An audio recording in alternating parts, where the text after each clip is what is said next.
এই যে chicken boil করে দিয়েছি, এখন তারা খাচ্ছে। কিন্তু সব নবাবজাদিরা তো আবার খায় না, তো এরা দুইজনই খাচ্ছে। আর হচ্ছে ওদিকে সিনথি লিওনা ওদেরকে খাবার দিয়ে আসছে অন্য রুমে। আর হানিকে তো আবার খাইয়ে দিতে হয়, ওর জন্য একটু চিকেন রেখে আসছি। সবসময় দেই না, মাঝে মধ্যে ওর পেটটা একটু খারাপ হলে আমি তখন চিকেনটাই দেই ওকে। ও তো ক্যাট ফুড খেতে খুব পছন্দ করে। মা, একটু খাবা, একটু খাও।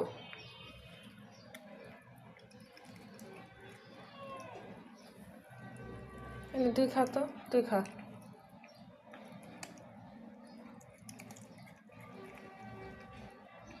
আগে চিকেন খাইতো, কেন যে এখন খায় না, মাছটা দিলে খায় ভালো।